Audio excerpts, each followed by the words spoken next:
Hai, Assalamualaikum warahmatullahi wabarakatuh. How is your day, guys? Bagaimana kabar kalian hari ini? Mudah-mudahan tetap dengan kondisi yang sehat dan baik-baik saja. Well, video kali ini kita akan membahas jenis teks lainnya, yaitu fokus to descriptive text.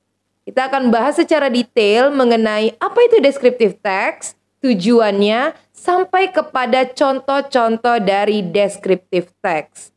So, ikuti terus video ini sampai dengan selesai dan kita akan lanjutkan sebentar lagi. Are you ready? Let's go!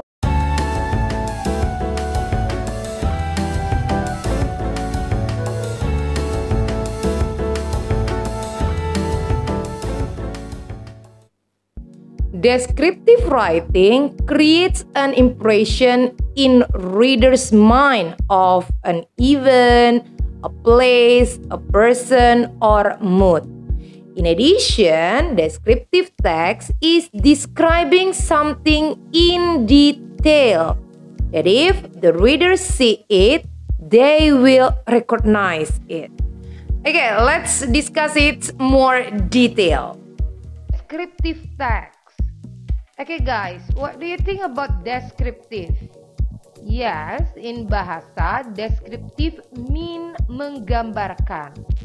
So in here, you will describe about some object as a detail. Kalian akan menggambarkan tentang sebuah objek secara detail. Mulai dari look, penampilannya, mulai dari karakteristiknya, dan juga bagian-bagian terpenting dari objek tersebut. Now we continue to the part of descriptive text. Guys, have you ever come to this place? Yeah, you're right, Borobudur. And can you please state the pictures of these places? What is that? Dufan. And then Taman Safari or Safari Park. And then Bromo. Good job. Can you create a descriptive text from the pictures before? Okay, before we come to create the descriptive text, better for you to know about the definitions and all component from the descriptive text. Jadi, sebelum kita coba membuat teks deskriptif, ada lebih baiknya kita tahu dulu mengenai definisi dan komponen-komponen pembentuk dari descriptive text. Descriptive text is a describing something in detail, that if the reader see it, they will recognize it. Jadi, descriptive text itu menggambarkan mengenai sesuatu objek secara detail, sehingga para pembaca yang melihatnya bisa langsung mengenalinya. And descriptive text can be described about person, also describe about place, and can be described about event. Menggambarkan mengenai orang, tempat, ataupun event. Come to the purpose from descriptive text. To describe things like human, animals, plants, or other entities in detail and vivid explanation about their own characteristic. Okay, next we come to the structured text from description. First, we call with identification, or some people also say it with opening statement to introduce the subject or object. The goal is to identify something to be described. Jadi, part ini merupakan part pembuka di mana kalian bebas untuk memperkenalkan subjek ataupun objek yang ingin digambarkan. Next part we call with description. or some people say supporting paragraph, contain the properties inherent in something that you already introduced to the reader in the first paragraph. Nah, di part ini kalian bebas untuk mendeskripsikan tentang subjek dan objek yang sudah kalian perkenalkan di paragraf pertama sebelumnya.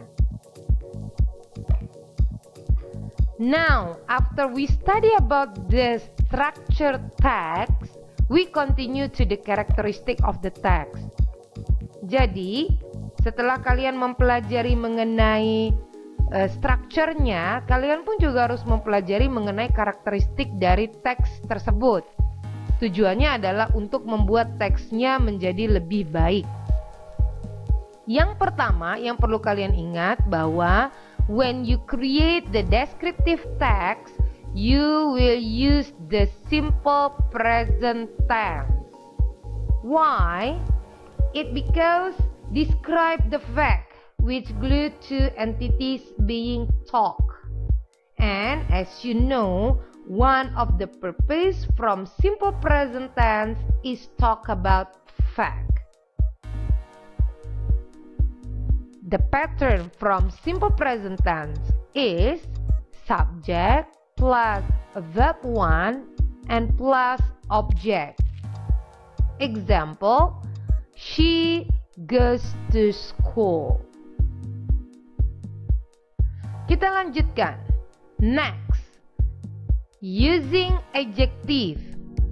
Using adjective, it because to describe the objects and their facts. For example, she is beautiful. Jadi, kita menggunakan adjektif karena kita ingin mendeskripsikan secara objektif dan juga secara fakta yang sebenarnya. Nah, dalam contoh kalimat ini yang menjadi adjektif adalah beautiful. Continue the using linking verb. Using linking verb to describe more about characteristics in detail. Jadi ketika kita ingin mendeskripsikan tentang sebuah karakteristik lebih dalam lagi, kita dapat menggunakan linking verb di dalamnya. Contoh kalimat, the building is about 90 feet wide. Yang menjadi linking verb adalah is.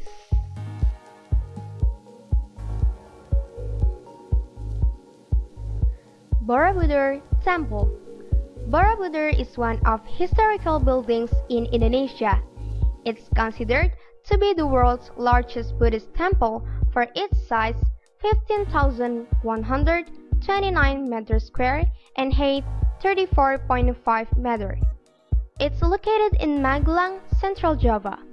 Not only it became a well-known tourism destination to a lot of travelers around the world, Borobudur Temple is also included in UNESCO list of World Heritage Site.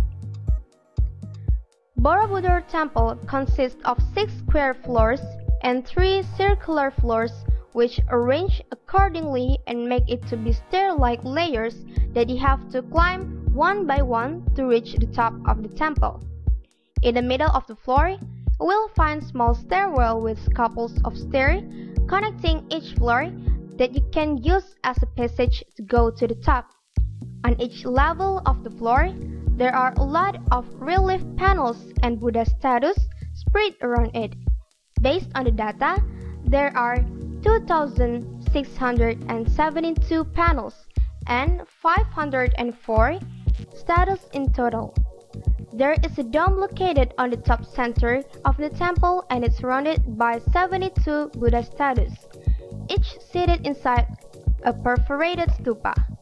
It's said that if you place your hand into the stupa through one of its holes and you can touch the Buddha statue, you will be able to make one of your dream come true. Oke guys, itu tadi penjelasan mengenai descriptive text. Mudah-mudahan kalian mendapatkan pengetahuan yang lebih setelah menonton video ini. Nah, jangan lupa saya ingatkan untuk tetap share, like, and subscribe this channel. Lonceng notifikasi tentunya, supaya kalian tetap mendapatkan update pelajaran dari saya. Thank you very much. See you and wassalamualaikum.